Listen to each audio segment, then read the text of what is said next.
Yo tout le monde, c'est Shido. Aujourd'hui, on se retrouve pour une nouvelle vidéo. Vous commencez à être habitués. Je pense même que vous en avez marre de moi. Mais aujourd'hui, tout simplement, on va faire le top 5 des erreurs à éviter lorsqu'on gère un serveur Discord. Donc, bien évidemment, il y a beaucoup plus d'erreurs. Si jamais ça vous intéresse qu'on fasse un top plus large, n'hésitez pas à me dire dans les commentaires si vous avez kiffé cette vidéo.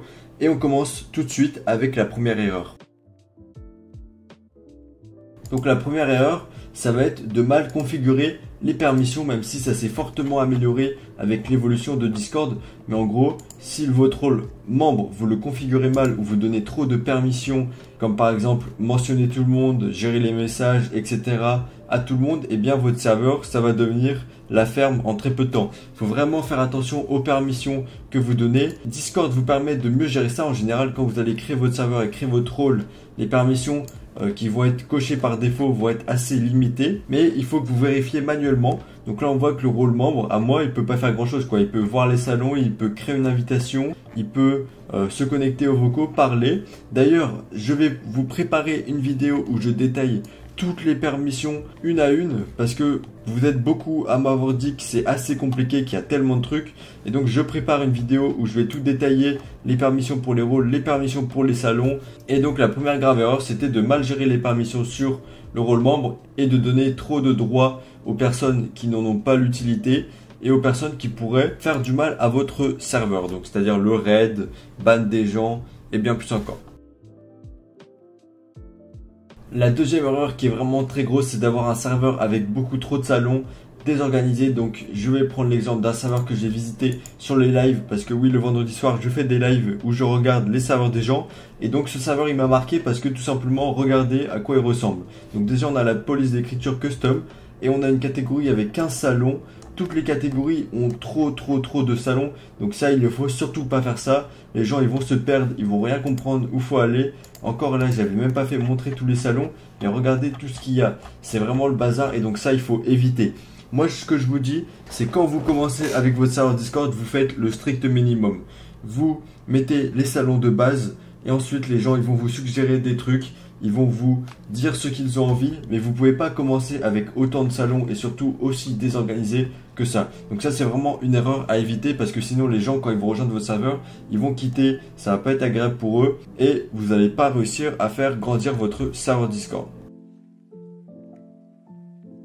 La troisième erreur, c'est de ne pas accueillir les membres. Les membres, quand ils rejoignent un serveur, ils ont besoin de savoir ce qu'il faut faire. Ils ont besoin de savoir comment il faut le faire. Ils ont besoin qu'on leur dise bienvenue, etc.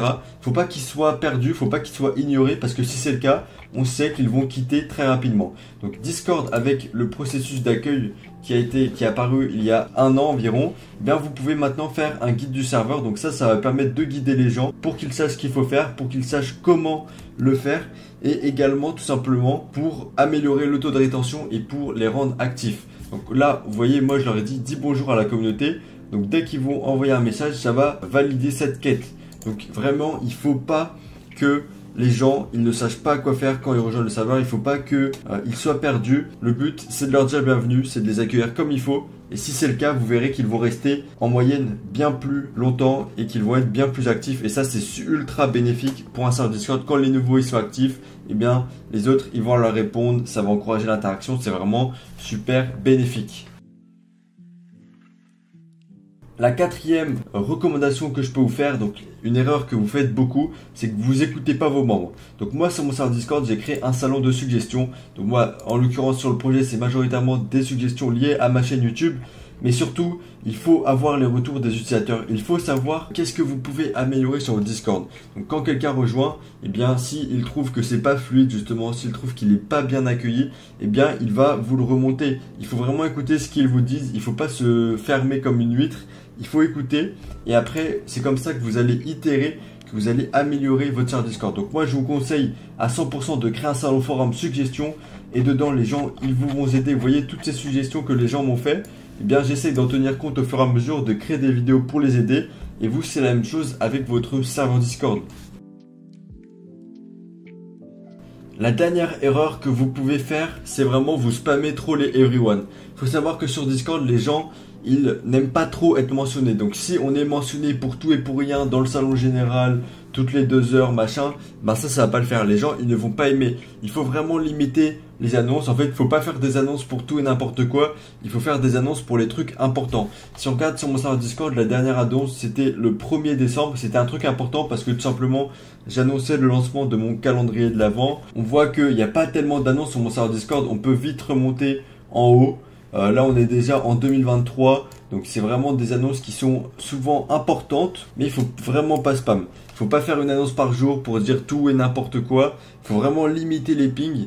Il faut vraiment annoncer les choses que quand c'est important. Encore une fois, ça dépend du contexte de votre serveur, mais plus vous aurez de gens et plus, si vous faites que de mentionner tout le monde pour tout et pour rien, eh bien, ça va de moins en moins plaire. Donc, tout ce que j'ai évoqué dans cette vidéo, ça fonctionne ensemble. Donc, tout ce qui est les permissions, donc la sécurité, l'organisation des salons, l'expérience utilisateur, donc avec le guide du serveur, les suggestions ou encore la communication avec les annonces, tout ça, ça va ensemble.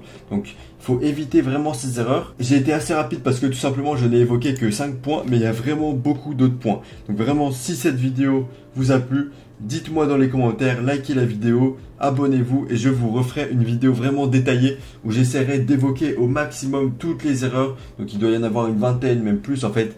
On peut tous faire des erreurs, on a tous fait des erreurs, c'est comme ça qu'on va progresser, qu'on va faire un meilleur serveur Discord. Et moi je vous dis à la prochaine pour une nouvelle vidéo.